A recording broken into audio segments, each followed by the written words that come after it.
थोड़ा सा कैटलिस्ट डाल रहा हूं, देखो ये देखो स्पीड अप हुई रिएक्शन, लेकिन स्लो हो गई क्योंकि कंसंट्रेशन ऑफ रिएक्टेंट क्या हो गया।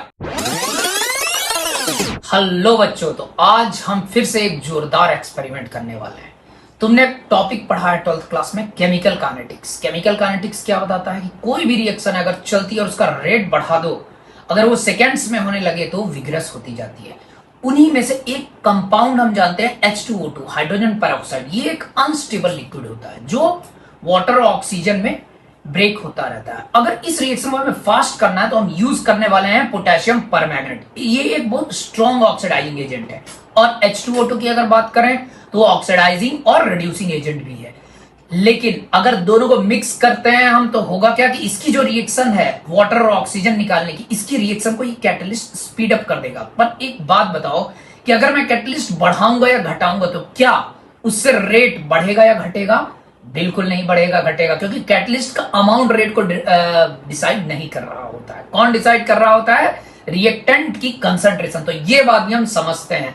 चलो एक एक्सपेरिमेंट से, तो देखो सबसे पहले हम हाइड्रोजन परऑक्साइड निकालने वाले हैं। अब मैंने यहाँ पे सबसे पहले हाइड्रोजन परऑक्साइड ये देखो निकाल दिया।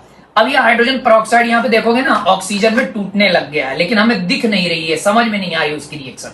बट अब देखना, अब यहाँ पे हम KMnO4 पोटेशियम परमैंगनेट डालेंगे, जिससे हमारी ये रिएक्शन स्पीड अप हो जाएगी। कैटलिस्ट, लेकिन मैं बहुत थोड़ा सा कैटलिस्ट डाल रहा हूं, देखो ये देखो स्पीड अप हुई रिएक्शन, लेकिन स्लो हो गई क्योंकि कंसंट्रेशन ऑफ रिएक्टेंट क्या हो गया, कम, H2O2 खत्म हो रहा है।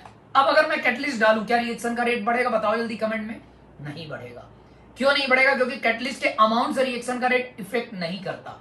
लेकिन अगर मान लो मैंने रिएक्टेंट का अमाउंट डाला, यहाँ पे रिएक्टेंट यानी कौन, H2O2, तो तुम देखना फिर से रिएक्शन का रेट तेजी से बढ़ना शुरू होगा। देखना जैसे जैसे मैं बढ़ाऊंगा ये रिएक्शन का रेट बढ़ेगा। यानी कि हमने क्या सीखा? हमने ये सीखा कि कोई भी रिएक्शन का रेट कौन से फैक्टर से कम होता है? कैटलिस्ट के फैक्टर से। कैटलिस्ट कौन से फैक्टर को अल्टर करता है? एक्टिवेशन एनर्जी को कम करता है, रिएक्शन का रेट फास्ट हो जाता है।